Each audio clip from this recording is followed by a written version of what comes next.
Alright, we're going to get deep on this one. There's a family I love that does not believe in vaccines. They don't believe vaccines are effective against viruses. But I believe in vaccines. I believe in vaccines deeply. To say we disagree would be an understatement of the decade. But the more I sat and thought about how this family doesn't believe in vaccines, the more I began to think the idea that they don't believe in vaccines is a virus. That the idea itself shows some striking parallels to a virus. An idea like a virus finds a host, and then its sole goal is to replicate, spreading to as many other people as it possibly can to continue its existence. In fact, I think it was Carl Jung that said, "People don't have ideas, ideas have people." Therefore, I think it's actually a pretty good lens in which to view the context of our world around us, to imagine ideas like viruses.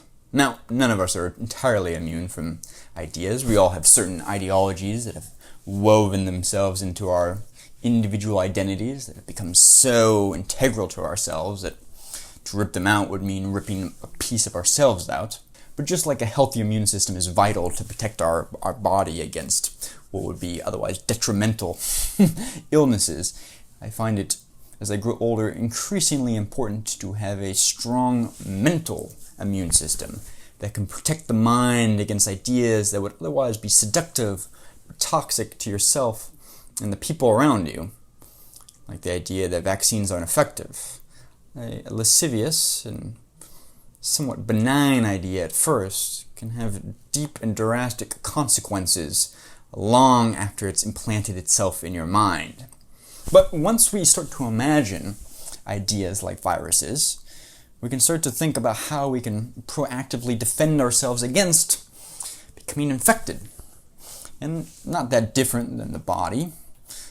To build a healthy mental immune system, you must read deeply and broadly and continue to do so all your life.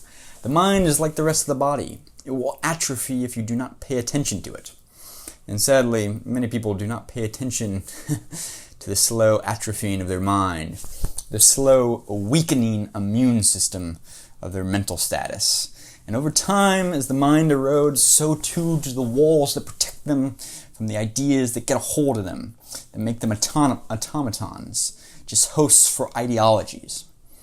And one, I think, particularly strong breeding ground for ideas that are of a infectious sort is the media, the news media industrial complex. Because it's relentless, it's ruthless, it's new ideas all the time, bombarding you. And if you're not careful, like orbiting a sick patient that you're trying to tend for, care for, pay attention to, the news will overrun your mental defense systems. It'll weaken your immune system until slowly you start to become convinced of the ideas that you're reading or hearing, and slowly the ideas start to go unchallenged.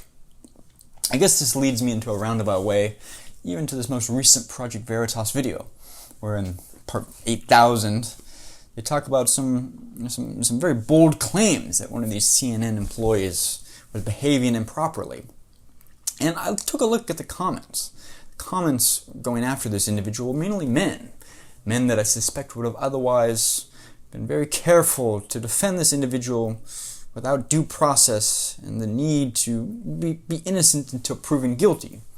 But in this moment, they seem to be willing to crucify this individual for no other reason than he's part of CNN. This anti-CNN ideology has so ensconced these commenters that otherwise would be normative, thoughtful individuals that they're willing to forego their normal ideas of due process and facts over feelings because that anti-CNN idea is so strong, it compels them, it overrides their mind.